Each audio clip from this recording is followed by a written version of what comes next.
ونستعينه ونستغفره ونؤمن به ونتوكل عليه ونعوذ بالله من شرور أنفسنا ومن سيئات أعمالنا من يهده الله فلا مضل له ومن يضلل فلا هادي له وأشهد أن لا إله إلا الله وأشهد أن محمدا عبده ورسوله أما بعد فإن خير الحديث كتاب الله وخير الهدي هدي محمد صلى الله عليه وسلم وشر الأمور محدثاتها وكل محدثة بدعة وكل بدعة ضلالة وكل ضلالة في النار أما بعد أعوذ بالله السميع العليم من الشيطان الرجيم قل يا أيها الناس إني رسول الله إليكم جميعا. ہر قسم کی تعریفات اللہ مالک الملک کے لیے ہیں جنہوں نے جنات اور انسان کو صرف اور صرف اپنی بندگی اور اپنی عبادت کے لیے بنایا ہے. جنات اور انسان کی تخلیق کا مقصد وحید صرف اور صرف ایک تھا، اور وہ یہ تھا کہ وہ بارگاہ رب العالمین میں آیا کریں، اپنی جبین نیاز کو مالک کائنات کی بارگاہ میں آ کے جھکایا کریں، اپنے دست سوال کو کبریا کی بارگاہ میں آ کے پھیلایا کریں، اپنی کمر کو حالت رکوع میں اس کی بارگاہ میں آ کے ہم کیا کریں، اسی کی تکبیر کی صداؤں کو بلند کیا کریں، اسی کی تحلیل کے آوازوں کو اجاگر کیا کریں اور اسی کی تسبیح گیت گایا کریں. چنانچہ ارشاد ہوا وما خلقت الجن والانس الا لیعبدون، کہ میں نے جنات اور انسان کو صرف اور صرف اپنی بندگی اور اپنی عبادت کے لیے بنایا ہے. حمد و ثنا کے بعد عرب ہا عرب انگنت اور بے شمار درود و سلام ہو اس ہستی اقدس و مقدس پر کہ جن کا نام نامی اور اسم گرامی محمد اکرم صلی اللہ علیہ وآلہ آلہ وصحبہ وبارک وسلم ہے. اللہ رب العزت نے کونین کے امام علیہ الصلوۃ والتسلیم کو اہل کائنات کی ہدایت اور ان کی رہنمائی کے لیے مبعوث فرمایا، اور آپ کی ذات بابرکات کے ذریعے اہل کائنات کی ہدایت اور ان کی رہنمائی کا خوب بندوبست فرمایا. اللہ رب العزت نے امام الہدیٰ علیہ الصلوۃ والتسلیم کی سیرت طیبہ میں طرح طرح کی خصوصیات کو ودیت فرما دیا تھا، اور گوناگوں قسم کی صفات کو آپ کی ذات اقدس و مقدس کا حصہ بنا دیا تھا. اور ان تمام باتوں سے بڑھ کر یہ کہ میرے آقا کی زندگی میں کوئی صبح ایسی نہیں آئی، کوئی شام اور کوئی رات ایسی نہیں آئی، دکھوں کی کوئی گھڑی اور خوشیوں کا لمحہ ایسا نہیں آیا جب مالک کائنات نے اپنی تائید کو، اپنی نصرت کو اور اپنی حمایت کو آپ کے شامل حال نہ فرمایا ہو. اور ان تمام باتوں سے بڑھ کر یہ کہ عرش کے رب نے اپنی آخری کتاب حمید کو میرے آقا و مولا حضرت رسول اللہ صلی اللہ علیہ وسلم کے قلب اطہر پہ نازل فرما دیا تھا. اسی کتاب حمید کی ایک آیت مبارکہ کو میں نے آپ حضرات کے سامنے اس کے ٹکڑے کو تلاوت کیا ہے، اور اس ٹکڑے کا تعلق بھی میرے نبی کی سیرت مطہرہ کے ساتھ ہے. میں آ رہا تھا تو میرے بھائی میاں کاشف نے مجھے یہ بات کہی کہ آپ نے حضرت رسول اللہ صلی اللہ علیہ وسلم کی سیرت مطہرہ کے حوالے سے چند باتوں کو سامعین کے سامنے رکھنا ہے، اور میں آپ کے سامنے آج بڑی شرح و بس سے اس بات کو رکھ دینا چاہتا ہوں کہ میرے لیے اس سے بڑی سعادت کی کوئی بات نہیں ہوتی کہ میں اللہ تعالیٰ کی توحید کو بیان کروں، اور اس کے بعد میرے لیے اس سے بڑا کوئی مقام نہیں ہوتا کہ میں حضرت رسول اللہ صلی اللہ علیہ وسلم کی سیرت مطہرہ کا ذکر کروں. اس لیے کہ میرا عقیدہ یہ ہے، حضرت رسول اللہ کی معراج یہ تھی کہ اللہ تعالیٰ نے ان کو ساتویں آسمان کے اوپر بلا لیا، اور میری معراج یہ ہے کہ اللہ نے مجھے ان کے قدموں تک پہنچا دیا. حضرات گرامی قدر حضرت رسول اللہ صلی اللہ علیہ وسلم کائنات کے اندر ایک ایسی ہستی ہیں جن کی نظیر نہیں مل سکتی. اور حضرات گرامی قدر نظیر کیسے ملے کہ درجے بندیاں ہی اتنی ہیں جو حضرت رسول اللہ صلی اللہ علیہ وسلم اور ہمارے درمیان حائل ہیں. اللہ تبارک و تعالیٰ کی جمی مخلوقات میں سے جو انسان ہے، حضرت انسان بہت افضل ہے. لقد خلقنا الانسان فی احسن تقویم، میرے اللہ نے اعلان فرما دیا ہم نے انسان کو بہترین تقویم میں پیدا کیا. لیکن حضرات گرامی قدر سارے کے سارے انسان رتبے میں برابر نہیں ہیں. کئی ایسے احمق ہیں، نادان ہیں، بے وقوف ہیں، جاہل ہیں کہ اولئک کالانعام بل ھم اضل، کہ چپائے ان سے بہتر ہیں، گائیں اور بھینسیں ان سے بہتر ہیں، اس لیے کہ گائیں اور بھینسیں اللہ تعالیٰ کی نافرمانی نہیں کرتی، جبکہ یہ بندہ ذہن رکھنے کے باوجود اور عقل رکھنے کے باوجود اللہ تعالیٰ کی نافرمانی کو پرمادہ و تیار رہتا ہے. حضرات گرامی قدر اس کے ساتھ ساتھ میں اس بات کو بھی آپ حضرات کے سامنے رکھ دینا چاہتا ہوں کہ اللہ تعالیٰ کی مخلوق میں سے وہ لوگ جو صلحاء ہیں، جو تہجد گزار ہیں، جو سب زندہ دار ہیں،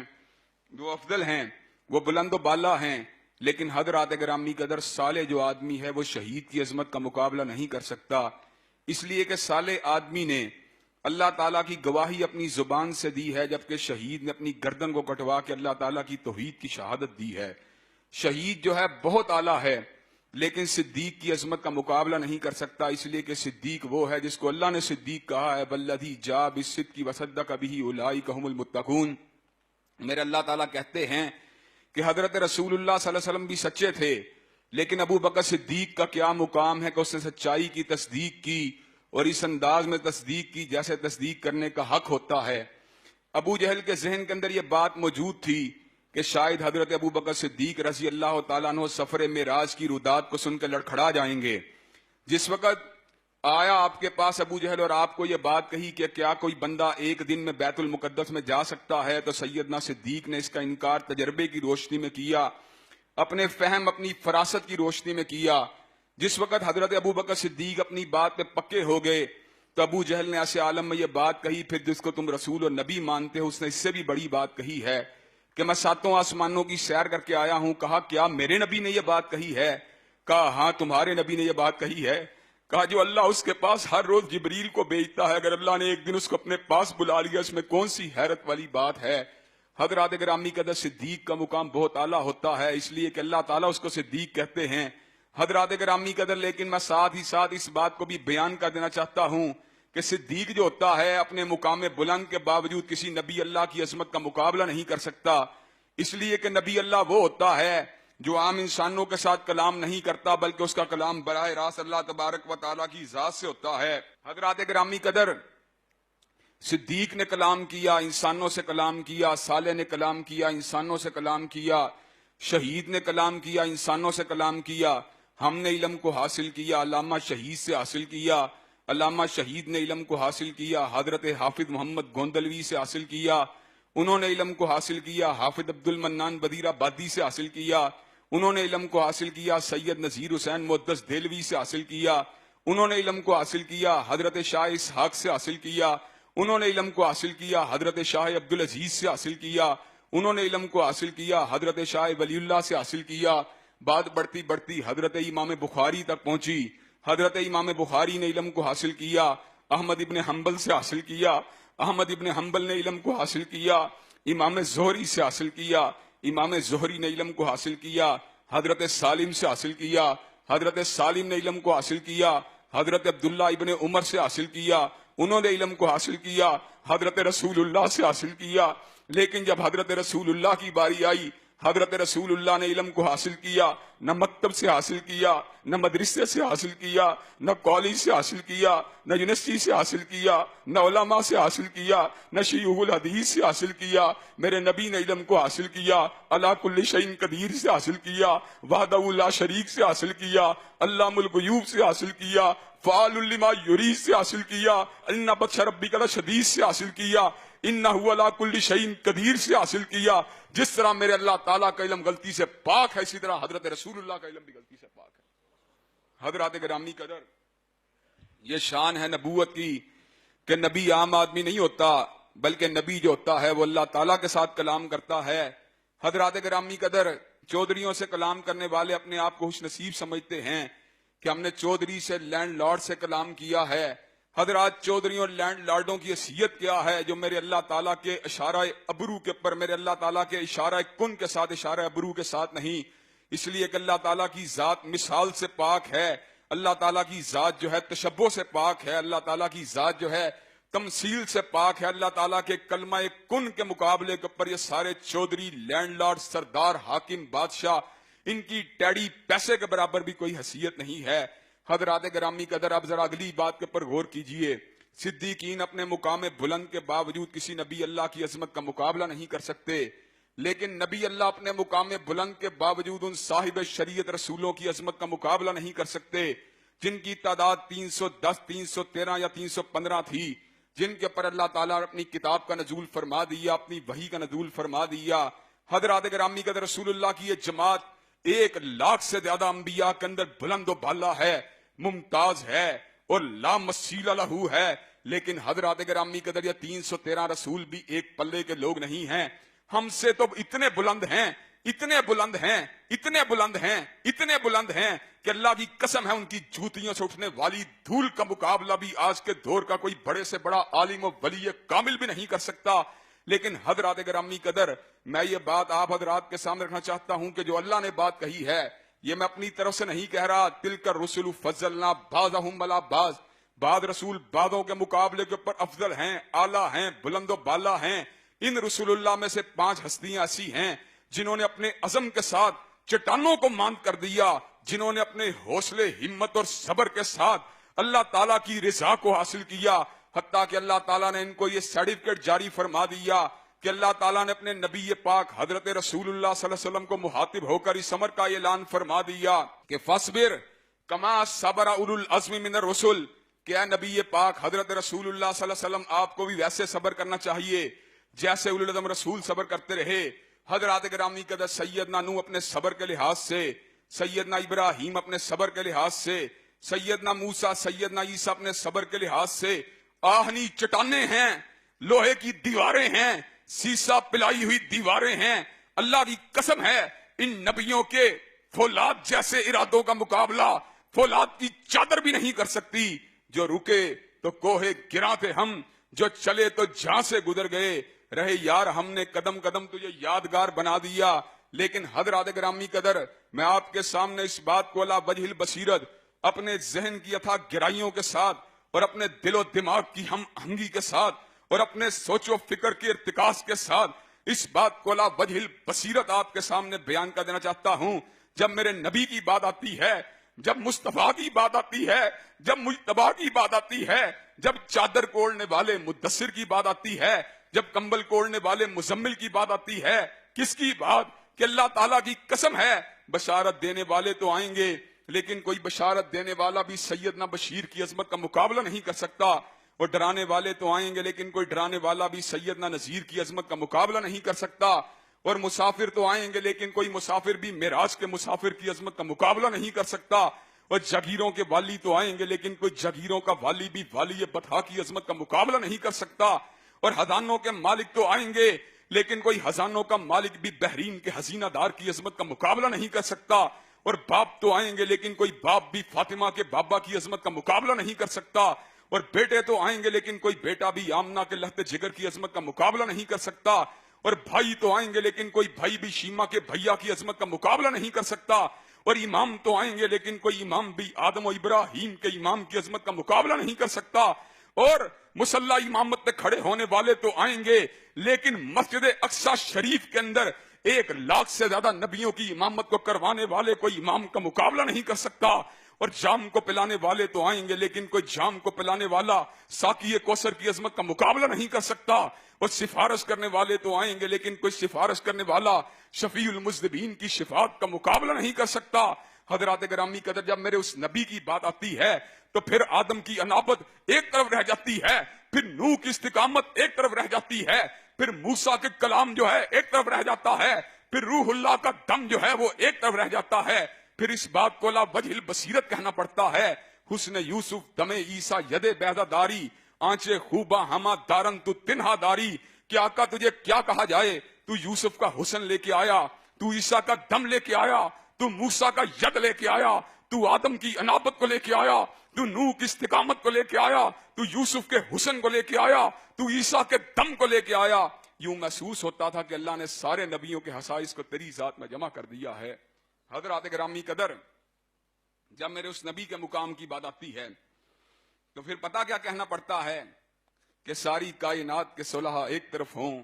ساری کائنات کے شہداء ایک طرف ہوں، ساری کائنات کے صدیق ایک طرف ہوں، ساری کائنات کے نبی ایک طرف ہوں، ساری کائنات کے رسول اللہ ایک طرف ہوں، یہاں تلک کہ اولو العزم رسول بھی سب کے سب ایک پلڑے میں ڈال لیے جائیں، اللہ تعالیٰ کی قسم ہے یہ سارے جمع ہو کر بھی سیدنا مصطفیٰ کی عظمت کا مقابلہ نہیں کر سکتے۔ حضرات گرامی قدر، حضرت محمد رسول اللہ صلی اللہ علیہ وسلم کے بارے میں میرا عقیدہ پتہ کیا ہے؟ حضرت رسول اللہ اپنی ذات کے اعتبار سے بشر ہیں، اور اللہ کی قسم بشر ہیں، اللہ کی قسم بشر ہیں، اللہ کی قسم بشر ہیں۔ کیوں بشر ہیں؟ جس دن اللہ نے میرے اور آپ کے جد امجد حضرت آدم کو بنایا تھا، مجھے یہ بات بتلاؤ، جب علم کی فضیلت ثابت ہوئی تھی تو اللہ تعالیٰ نے مجھے یہ بات بتلاؤ، آدم کے سامنے فرشتوں کو جھکنے کا حکم دیا تھا کہ نہیں دیا تھا؟ سارے فرشتے جو نورانی مخلوق تھے، اللہ تعالیٰ نے جب ان کو آدم علیہ السلام کے سامنے جھکنے کا حکم دے دیا تو اس کا مطلب یہ ہے آدمیت کا شرف نورانیت سے اعلیٰ ہے کہ نہیں ہے؟ جب ہم یہ بات سمجھتے ہیں کہ آدم کے سامنے فرشتے جھک گئے تو پھر ہمیں یہ بات ماننی پڑے گی میرے نبی ذات کے اعتبار سے نور نہیں ہے، میرے نبی ذات کے اعتبار سے بشر ہیں، لیکن پیغام کے اعتبار سے نورانیت کا عالم یہ ہے، تعلیمات کے اعتبار سے نورانیت کا عالم یہ ہے، رحمت کے اعتبار سے نورانیت کا عالم یہ ہے، سنت کے اعتبار سے نورانیت کا عالم یہ ہے، حدیث کے اعتبار سے نورانیت کا عالم یہ ہے کہ جگوں کے رہنما نے اور کائنات کے امام نے اندھیروں کے سینے کو پھاڑ کے رکھ دیا اور پوری کائنات کو اپنی تعلیمات کی روشنی سے منور فرما دیا۔ حضرات گرامی قدر، حضرت رسول اللہ صلی اللہ علیہ وسلم ذات کے اعتبار سے بشر ہیں لیکن تعلیم نورانی ہے اور روشنی والی ہے۔ خود میرے نبی نے اس امر کا اعلان فرما دیا، میں شریعت کو لے کے آیا، کیسی شریعت کو؟ لیلھا کا نہاریھا، جس کی راتیں بھی صبح کی طرح روشن ہیں۔ اور آئیے حضرات گرامی قدر، تھوڑی سی بات حضرت رسول اللہ صلی اللہ علیہ وسلم کے جو مقام اور منصب جو باقی انبیاء کے مقابلے پہ ہے اس کے حوالے سے تھوڑی سی مزید میں آگے بڑھا دینا چاہتا ہوں۔ حضرت نوح علیہ السلام کو مارا گیا کہ نہیں مارا گیا؟ اتنا مارا گیا اللہ کے اس نبی کو کہ دیوانہ بھی کہا گیا اور مجنون بھی کہا گیا، یہاں تک کہ حضرت نوح نے کہا ربی لا تذر علی الارض من الکافرین دیارا، اللہ زمین کے اوپر کسی کافر کو زندہ رہنے نہیں دینا۔ حضرات گرامی قدر، لیکن میرے نبی کو بھی مارا گیا، اتنا مارا گیا کہ چہرہ بھی لہو رنگ ہے اور سینہ بھی لہو رنگ اور کمر مبارک بھی لہو رنگ ہے اور نالین مبارک بھی قدمین شریفین سے گرنے والے خون کی وجہ سے لہو رنگ۔ طائف کی وادی میں میرے آقا کو مارا گیا، پہاڑوں کا فرشتہ جبریل امین کے ساتھ آیا، کہا حبیب حکم کرو طائف کی اس وادی کو دو پہاڑوں کے درمیان پیس کے رکھ دیا جائے۔ تو میرے نبی نے کہا اللہم اہدی قومی فإنہم لا یعلمون، اللہ میری قوم کے لوگوں کو ہدایت دے دے، مجھ کو پہچانتے ہی۔ حضرات گرامی قدر، سلیمان کو اللہ نے بادشاہ دی تھی نا، میرے نبی کے پاس بھی جبریل آئے تھے، کہا حبیب حکم کرو مکہ کی کنکریوں کو آپ کے لیے سونا بنا دیا جائے۔ کہا جبریل ایک ہی تمنا ہے، میں ایک دن بھوکا رہوں، ایک دن کھانے کے لیے ملے۔ کہا حبیب یہ کیوں کہتے ہو؟ کہا اس لیے کہتا ہوں جس دن کھانے کے لیے ملے شکر کر کے اللہ کو راضی کر لیا کروں، جس دن بھوکا رہوں صبر کر کے اللہ کو راضی کر لیا۔ اور حضرات گرامی قدر، موسیٰ کو اللہ نے ید دیا،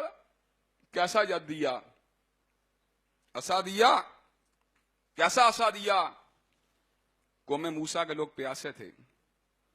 اللہ نے کہا فَقُلْ نَضْرِبْ بِعَصَاكَ الْحَجَرَ، موسیٰ یہ پیاس کو دور کرنے کا انتظام کرنا میری ذمہ داری ہے۔ موسیٰ علیہ السلام نے اپنے عصا کو پتھر پہ مارا، اللہ نے پتھر کا سینہ پھاڑ کے 12 چشموں کو رواں فرما دیا۔ حضرات گرامی قدر، یو کے سینٹر میں جمعہ پڑھنے والوں، مجھے یہ بات بتلاؤ کتنے بڑے اعجاز کی بات ہے، مردہ پتھر کو موسیٰ کا عصا لگنے کی دیر ہے، اللہ نے سینہ پھاڑ کے 12 چشموں کو رواں فرما دیا۔ لیکن ایمانداری سے کہنا چشمے کہاں سے نکلتے ہیں؟ جب بھی نکلتے ہیں پتھروں کے سینوں سے نکلتے ہیں۔ مری میں جا کے دیکھو، منگورا میں جا کے دیکھو، سوات میں جا کے دیکھو، جہاں پر کچھ تو خون کی ندیاں بہنے کی وجہ سے سیاحوں نے جانا چھوڑ دیا، اس زمین کے اوپر بھی جا کے دیکھو، پانی جب بھی نکلتا ہے پتھروں کے سینے سے نکلتا ہے۔ لیکن حضرت رسول اللہ کے ید کا عالم کیا ہے؟ حدیبیہ کا مقام ہے، 1400 صحابہ پیاسے ہیں، میرے نبی نے اپنے دست اقدس کو کسی پتھر پہ نہیں مارا، اپنے عصا کو کسی پتھر پہ نہیں مارا، اپنے ہاتھ کی انگلیوں کو کھولا، مالک کائنات نے 5 انگلیوں میں سے 5 نہروں کو رواں فرما دیا۔ حضرات گرامی قدر، آؤ سیدنا عیسیٰ کے دم کا عالم کیا ہے؟ وَأُحْيِي الْمَوْتَى بِإِذْنِ اللَّهِ، سیدنا عیسیٰ علیہ السلام مردے کے پر اپنے ہاتھ کو پھیرتے مردہ کلام کرنا شروع کر دیتا، وہی مردہ جو کبھی بولتا تھا لیکن اب بولنا چھوڑ چکا ہے، جو پکڑتا تھا لیکن اب پکڑنا چھوڑ چکا ہے، جو چلتا تھا لیکن اب چلنا چھوڑ چکا ہے، جس کا دل دھڑکتا تھا مگر اب دھڑکنا چھوڑ چکا ہے.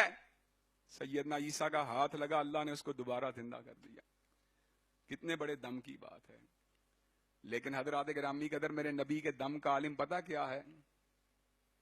پختہ ممبر کو تعمیر کیا,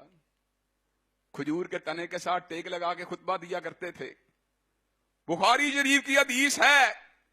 کسی قصہ گو مولوی کا واقعہ نہیں ہے. حضرات گرامی قدر پختہ ممبر کو تعمیر کیا,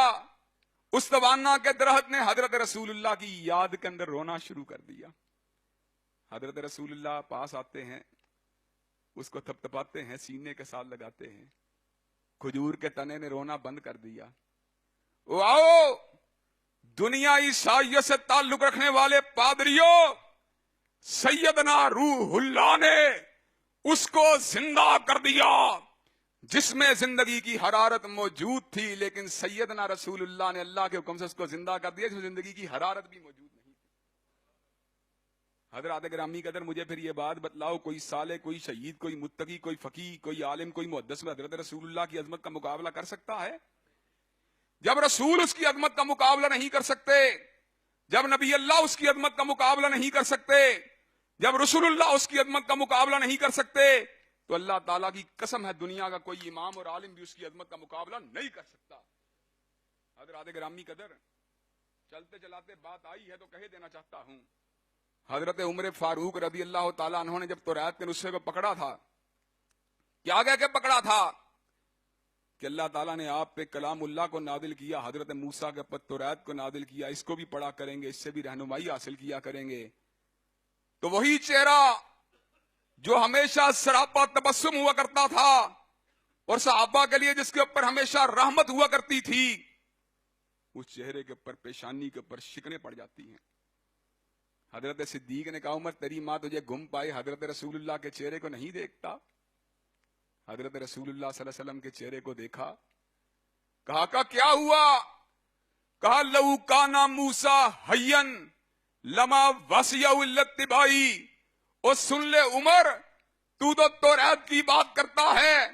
اللہ کی قسم ہے, لو کانا موسیٰ حیًّا لما وسعہ الاتباعی. اگر موسیٰ بھی زندہ ہو کر آ جائے تو اس کو بھی میری پیروی کے بغیر زمین پہ دفن ہونے کی جگہ نہیں مل سکتی. حضرات گرامی قدر, میں آپ کو یہ بات علی وجہ البصیرت کہہ دینا چاہتا ہوں, ذرا میری بات کو توجہ کے ساتھ آپ نے سننا ہے. حضرت عیسیٰ علیہ السلام کا نزول ہوگا کہ نہیں ہوگا؟ احادیث پہ ہمارا یقین ہے کہ نہیں ہے؟ حضرات ہمارا پختہ یقین ہے حدیثوں کے اوپر. غامدی کہتا ہے یہ بات عقل میں نہیں آتی کہ حضرت عیسیٰ علیہ السلام دمشق کی جامع مسجد کے مینار پہ اتریں گے,